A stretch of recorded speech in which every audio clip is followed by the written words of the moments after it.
cyberspace astronauts. Are you ready to be entertained with pointless jibber-jabber and senseless small talk? If so, then you have come to the right place. It's the Todd Cook Show, starring Todd Cook, and featuring music by local and national artists. Now, broadcasting from his garage, here is Todd Cook.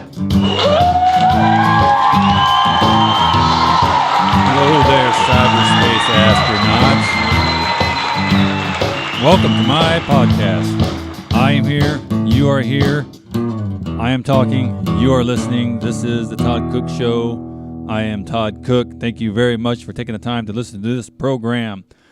On this episode of the Todd Cook Show, we got several things to talk about here. I want to tell you about cleaning out my garage. If you listened to the last previous episode or two, you know that I had a bit of a garage sale, and now I got to find some way to get things organized in the garage again. I'm going to tell you about that. I also want to tell you about winning a stuffed animal out of one of those cranes that you might see at in the front of, in this particular case, it was in the front of Walmart, but at any kind of a video game place, they got those cranes where you can win a stuffed animal. And I'll tell you how I won mine, because it was not in the most conventional way. Also, I want to tell you about how my son, Jackson, the 2-year-old, is finding new, interesting way to use his mommy's finger. And I'm going to tell you about that. And I also got music by the 33 coming up, a local Wichita band called the 33. And I'm going to play a song by them in just a few short moments from now. You don't want to miss it, so stick around here. All right, let's get started here. And this is, by the way, episode 2-9 of the Todd Cook Show. That means season 2, episode 9 of the Todd Cook Show. After 20 episodes, I called that a season, and now we're working on season number 2, and we're almost halfway done with season 2 of the Todd Cook Show. So episode 2-9 is here. All right, cleaning out the garage. I told everybody about our garage sale, and we did manage to get rid of quite a few stuff out there, quite a bit. A lot of clothes and a lot of toys. And the things that we didn't sell, we took to a donation bin. My wife found a place on the internet. I believe somebody contacted her through Craigslist. They saw that we had an ad on Craigslist about having a garage sale and having some clothes, and they contacted us and said, whatever you don't sell, bring it to us, and we'll take it free of charge. And we originally called them. They said you could take it to a donation box, and we went over there to the donation box, and my wife said it looked kind of small. And we wouldn't be able to get everything in there, and we didn't want to drive all the way to the other side of town where there was another box, and then drive to another part of town where there was another box and keep driving around until we got rid of it all. So we decided to call them and have them come and pick it up, and that's what I did. I called them, talked to the guy. I said, you can come by anytime, and he said, we'll be there this afternoon. I go, all right, somebody will be here. We'll open up the garage door, and you can take anything and everything that you want out of that garage. Well, they never showed up. And so I didn't want to bother try to call and try to organize another time again. And so I decided to go down and look at the donation bin that's down at the local middle school, just a couple blocks from where we live. And I looked at it, and it was a little bit bigger than what my wife described it as. And so I took some of our clothes down there, and we had them in real big garbage bags, like not the 13-gallon kitchen size garbage bags, but big full size garbage bags. And we had it all the way, each bag pretty much full. Clothes are kind of heavy, so you can't fill it up all the way, but we had it pretty full. And I put them in the back of our vehicle, and I drove over there, and come to find out that the bags were too big to fit into the opening. Now the bin itself can hold quite a bit. I mean, it was a decent-sized bin, and I think maybe my wife was didn't explain it right, or I didn't understand it right when she said that it was kind of small. But it has like this little tray mechanism that you pull out, and you dump your bag of clothes in there, and then you got to push it back in. Well, it can only hold a bag so big on there, and the bags we had were way too big. So I had to take it all the way back home and go through it. And I went to another store and bought some really cheap, smaller garbage sacks. And I took all the clothes that we had taken so much time, probably an hour or more, out in the hot sun on that very hot day after we had our garage sale. And we started packing all the clothes into these garbage bags, thinking that we'd be able to just donate them. And had to take them all out of those garbage bags because they were too big and put them all in smaller garbage bags so I'd be able to take them down there. And I decided what I was going to do was go ahead and put them all in these small garbage bags, whether I could fit them in this donation box or not. I was going to put them all in the back of the car and take them down there and put as many as I could in that donation box. And then if I still had some left over, I'd drive, a couple miles up the road wherever the other one was and drop some off in there. And I was confident I'd get rid of all the clothes that way. And I did. And I was actually pretty happy about that. They took clothes, and there was a sign right on there that says clothes, shoes, purses, belts, toys, and we did all that there. I had a whole big trunk load of toys and clothes and stuff, and we took it there and got rid of every bit of it. But we still have some in the garage now, and my wife needs to go out there, I think, one more time and make sure that I don't throw anything away that she wants. But I'm going to start putting things in garbage bags, just small things that can be thrown away, taken out to the curb, and have the trash man come pick them up. But I want to make sure I don't throw things away that she wants. And what I'm trying to do out there is trying to get an area where there's a big table that actually it belongs to my wife's mom, my mother-in-law. It's her table. It's a big kitchen table, like real long. It's probably 8 feet long and 4 feet wide, and it's got chairs and stuff. And what I'm hoping to be able to do, now that we got rid of most of the stuff out there, whatever it is that we want to keep, I'm hoping that there won't be too much of it, that I'm hoping it'll all fit either on or underneath that table. So we'll have that one little section of the garage that has a table with a few totes and maybe a box or two on top of it and a couple underneath, and that'll be it. And the rest of the garage will be all mine. Because it's a 2-car garage. We got a 1-car garage that is attached to the house, and then we got a 2-car garage that is detached. And for you, those out there who have listened to the show, I used to do the show from the detached garage out there, and it was pretty crowded out there, but try and make more room out there so I could actually get our bicycles in there and maybe even get a vehicle in there, have room to actually park a vehicle in there, during a hailstorm or something. We got to get it out of the hail and be able to get it inside. So I'm really working on trying to do that. But it's turning out that it might be actually more work than the garage sale itself was. I was out there today probably a good 2 hours, and I made some good headway.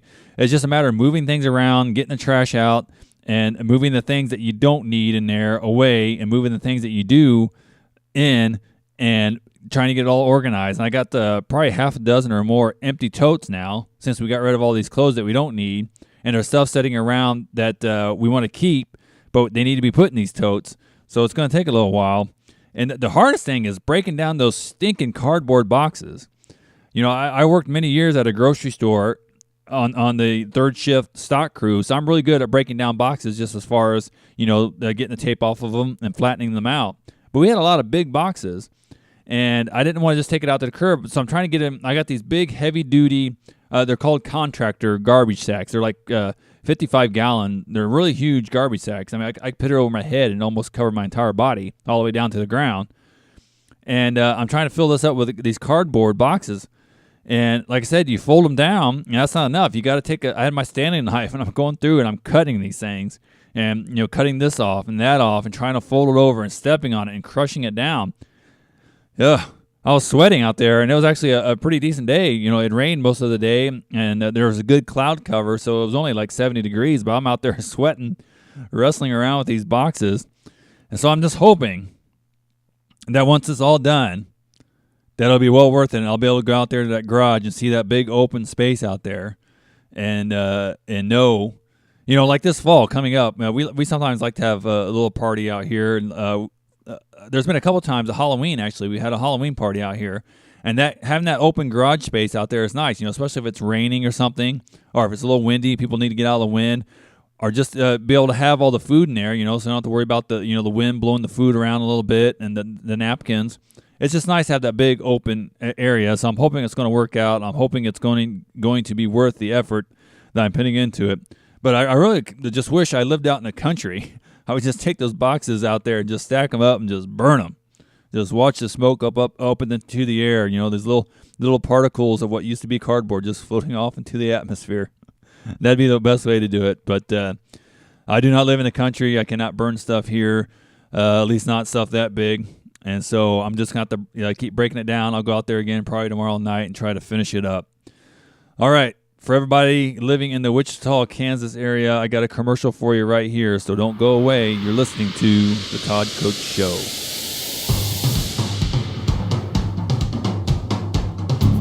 Hi, Todd Cook here. Do you like going out on Friday or Saturday nights for some supper and live music, but you're not into the bar scene? Because let's face it, when the alcohol starts to flow, those places can get a little loud and a bit rowdy.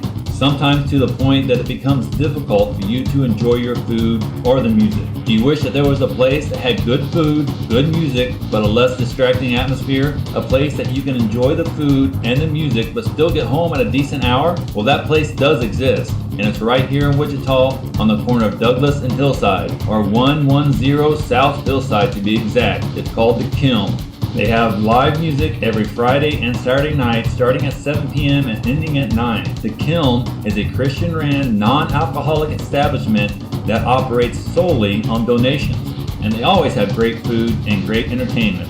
And one of the best parts, you don't need a babysitter. You can bring the kids with you. So for more information, contact Mike through the Facebook page. The Kiln, K-I-L-N, and be sure to check it out yourself this Friday or Saturday night, 110 South Hillside, corner of Douglas and Hillside in Wichita. The Kiln, where they are always glad you came.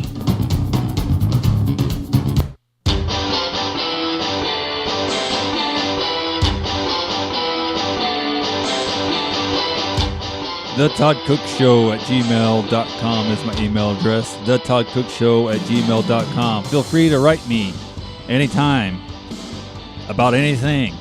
Ask me any question you want at The Todd Cook Show at gmail.com, and I will try to get back to you as soon as I possibly can. Which shouldn't be too hard because I don't get too many emails at that email address. All right, that last commercial, I want to talk about this a little bit. The Kiln. It's a fairly new place here in Wichita. Actually, it's probably been there over a year, maybe 2 years by now. But my band just got done playing there last night from when this podcast, or actually I guess 2 nights ago from when I am now recording this podcast. And nice little place. And if you live in the Wichita area and you haven't yet visited the Kiln, you need to do that as soon as possible. Great atmosphere. Always really good music on Friday nights and Saturday nights. Mike, the guy that runs it, couldn't be more of a nice guy, and they got nice sandwiches and dessert stuff and coffee, and it's just a nice little place. And like the commercial says, it's the live music scene, but it's not the bar scene. So if that's what you're looking for, and I know a lot of people out there probably are. I know I like to do that quite a bit. I like to go to bars on occasion, but I also like to go somewhere where it's a little quieter and a little less rowdy. And so if you want to do that and catch some good live music, usually acoustic music, maybe always acoustic, I don't know. I'm not there all the time, but the Kiln on the corner of Douglas and Hillside, go check them out. It used to be where C Major's guitar shop was, if you know about that. All right, I'm going to tell you about, let's see, look at my little list here. Oh, the stuffed animal that I want. I'm going to tell you about that right now. And later I'm going to tell you about my son using his mommy's finger in a very creative way. And also got some music by Nick McEwen. That'll be here in just a few short minutes. So let me get started on that. All right, a stuffed animal out of one of those crane things. Now, I've done this before.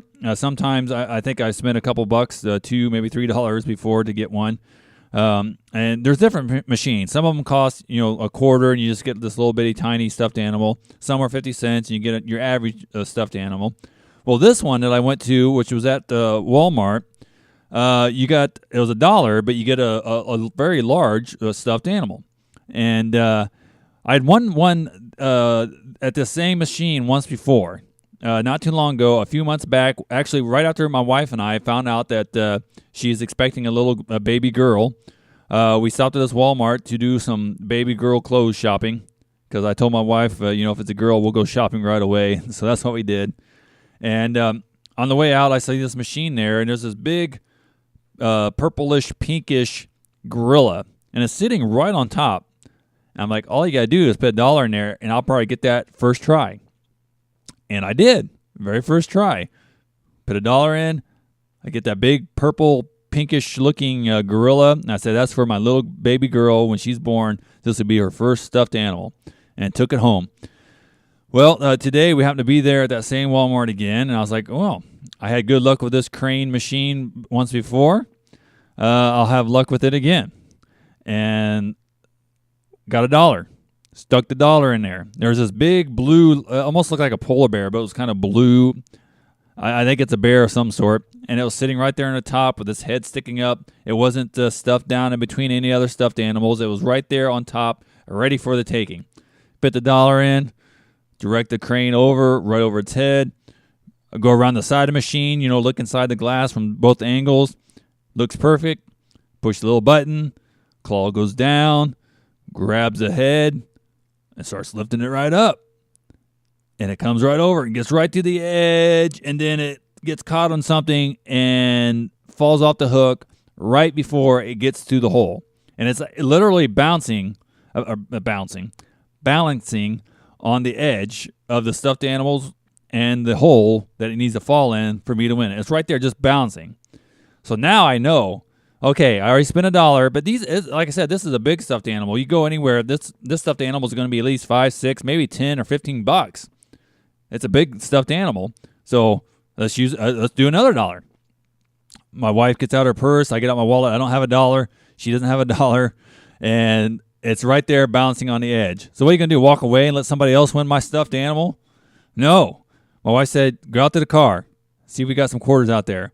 So I run out to the car, and she stays in there with the two kids and kind of guarding the machine, hoping nobody's going to come in and try to take away the stuffed animal that I practically already won. It just hadn't fell down yet. I go out the car. I only have 3 quarters, 75 cents in the car. I bring that back in. I was like, and I knew I needed another quarter, so I went ahead and grabbed a couple dimes and a nickel. Those machines, you can't put dimes and nickels in it. It's got to be a quarter.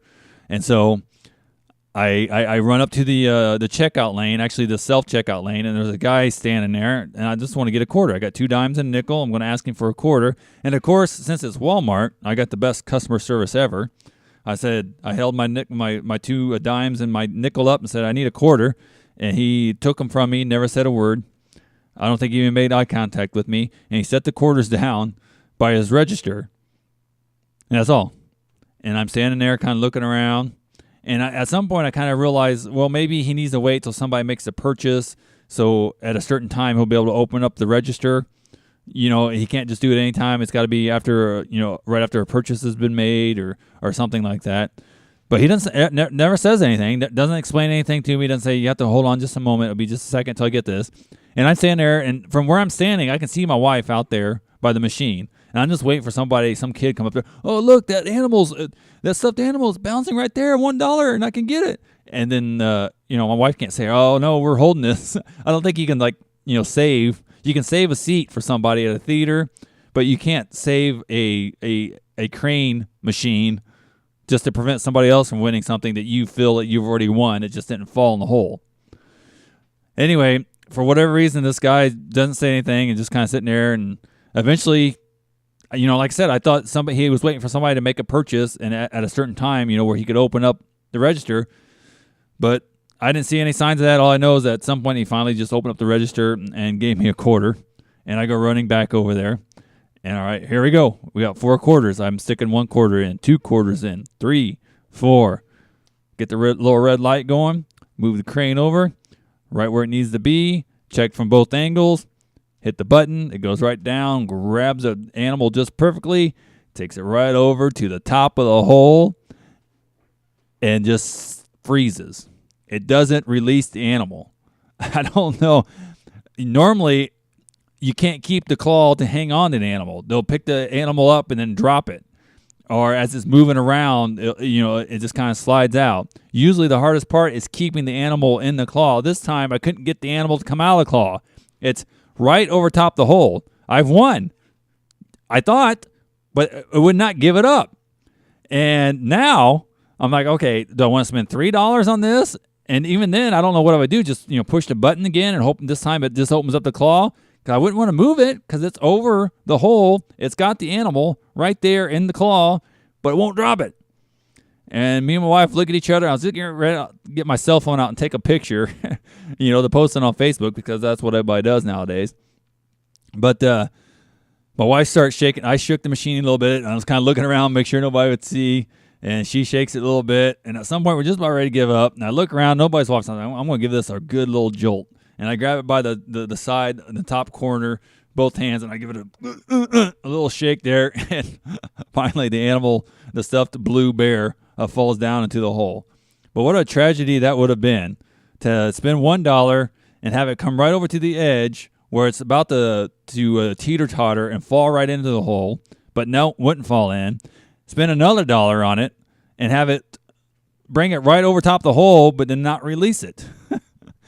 So I'd never seen that one happen before, and I guess that's just my luck. Things like that seem to happen quite a bit with me.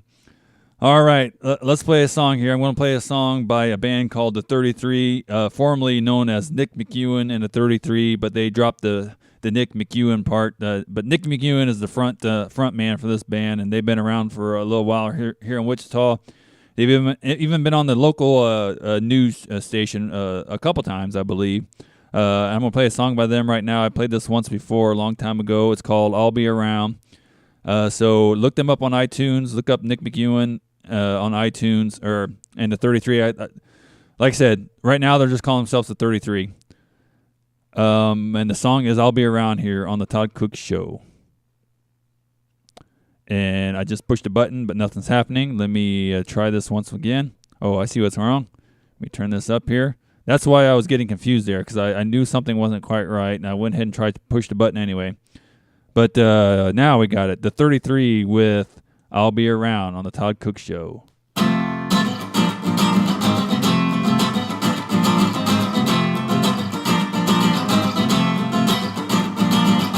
You throw me off when I start to say, got me stumbling on the music that I play. Grabbing, stolen, tied up, gagged and bound. All I can say is I'll be around, I'll be around, I'll be around, I'll be around, I'll be around. Could you tell me what it is you fear? I would try and stop space and time, my dear. All I want is you to just see. My buddy said that girl's gonna kill me, yeah. I'll be around, I'll be around, I'll be around. You can tell what I'm thinking, how strange that I feel. That when you see me playing, I want you to be real, yeah. I'm behind the jokes and remarks, intention that you steal. Someone tell you what you're thinking, you're gonna have to deal. I'll be around, I'll be around, I'll be around, I'll be around. When I look into your gypsy eyes, make me wanna hear your passion feel cry. Got this burning feeling in my head. To bring you home one night and break this goddamn bed. I'll be around, I'll be around, I'll be around. Yeah, you can tell what I'm thinking, how strange that I feel. That when you see me playing, I want you to be real, yeah. I'm behind the jokes and remarks, intention that you steal. Someone tells you what you're thinking, you're gonna have to deal. 'Cause I'll be around, I'll be around, I'll be around, I'll be around, I'll be around, I'll be around, yeah. That is the 33 out of Wichita, Kansas with I'll Be Around. Look them up on iTunes. Look them up on Facebook. If you have trouble finding the 33, look up Nick McEwen and the 33. I'm sure you'll find it somehow. And that song was brought to you by B&B Towing out of Mulvane, Kansas. Once again, this is just for those folks out of the Wichita, Kansas area. towing company, B&B Towing. It's ran by Cheyenne Brown, a 20-year veteran of the United States Air Force. If you need a tow, if you need fuel delivery, if you got an old clunker that is sitting in your front yard or your backyard or in your garage, you need to get rid of it, you need to call Cheyenne Brown at B&B Towing. The phone number is 316-214-4021. Anything to do with your towing needs, or if you need a shed, transport it from one place to another. Anything, any kind of a hauling need. If you're not sure if he'll do it or not, give him a call and find out. B&B Towing, 316-214-4021. And for everybody in Wichita, Kansas, you got some more goodies coming up here. Here's a commercial just for you. You're listening to The Todd Cook Show. Don't go away. Hi, everybody. Do you live in the Wichita area? Are you looking for a great place for lunch or dinner? Do you love live acoustic music but don't know where to go? Try the Artichoke Sandwich Bar. It is located on the corner of Broadway and Murdoch in Wichita, and it is a fantastic place to eat and listen to live music. It is located on the corner of Broadway and Murdoch in Wichita, and what goes better with a sandwich than a cold beer? So look up the Artichoke Bar on Facebook today to find out when they are opened and what musical artist is performing next. They just celebrated their 30th year in business, so you know they're doing something right. The Artichoke Sandwich Bar, 811 North Broadway, Wichita, Kansas, where everything is okie dokie artichoke.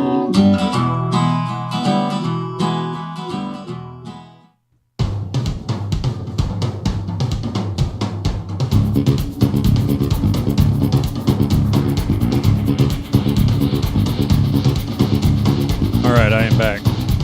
The Todd Cook Show at gmail.com is my email address. The Todd Cook Show at gmail.com. That's how you can get a hold of me. I got about 3 minutes left here, so I got to get started here in this last segment and telling you about my son and his interesting way of using my wife's finger. Me and my wife, both have smartphones, with the touch screens on there, and at times, to try to keep little Jackson or Johnny occupied, we'll give them our phone and try to, let them play a little game or something. And we did that today. We were out to at lunch, eating lunch, and before the food got there, Jackson was getting a little restless, and Johnny was too. So I give Johnny my phone, and Johnny's 6 years old. He knows better how to use those things than I do, but Jackson's only 2, and we've been having a problem with him that we download these little apps, these little games that are supposed to be for toddlers, but the problem is they never work for Jackson. Okay, you would think that if they're designed for toddlers, that they would work with a little toddler finger. I don't know if there's some way to change the sensitivity of the screen or something. Maybe I'll look into that. But we'll give him this little game. We'll show him, one is like a peekaboo. You got 3 objects. You pick one, and if you find the little person hiding behind it, you win. If you push it and he's not there, then nothing happens. If you push it, they are there. You win. It's real simple. 3 little objects. All you have to do is touch one of them. I touch it. The object moves out of the way. If the guy's not there, try again. Push it again with my finger. But the point is, every time I touch it, it works just fine. And then he finally gets excited, and he seems to understand it, and he holds his little finger out there and touches the screen, and nothing. The screen won't do anything. I'm touch it again. And he'll touch it again and touch it again. And at some point, he just gets frustrated, he doesn't understand why it won't work. And we got one game where he has to do is put his finger on the screen and just drag it a little bit. Another one where you just literally touch a letter. It's these big blocks on there, and it'll, if it's an M, a monkey will come up. If you touch the Z, a zebra will come up. And he seems to like it. Problem is, it just doesn't work with his little finger. His little 2-year-old finger doesn't have enough surface space on it or something to touch to make the screen work. Sometimes it does, but most of the time it doesn't. It's a 50-50. He touches the screen. Is it going to work or is it not going to work? And so what he finally figured out was one time as my wife is touching the screen, he grabs a hold of her finger and he starts taking her finger and directing it around the screen of the phone to touch here and touch there. So it's still him doing it. And maybe my wife probably helps a little bit direct it to the right place or a little bit, but he's still doing it. And somehow he figured it out. If my fingers don't work, but mommy's does, I'll just take her finger and have her touch the screen for me. And it was the cutest thing sitting there at dinner and watching him take her finger and like moving it around the phone to touch different things. And but the main thing is it worked. He seemed pretty happy. It kept him occupied for a good 15 or 20 minutes until they brought us the food, and ended up having a good time. So my 2-year-old son using my wife's finger for the phone. I thought it was pretty clever of him. I have to get his IQ checked out. I think that might be genius level. All right, that's the end of this program. You get that music starting now. That means that this show is over. Episode 2-9 is over of the Todd Cook Show. But thank you very much for listening. And tune in next week. There'll be another show up on well, I'll post it to my Facebook account, of course, but it will originate from youtube.com/The Todd Cook Show. So tune in next week. You'll find a brand new show, and you can listen to it anytime. That's it for this episode. Tune in next time, and I'll talk. You listen.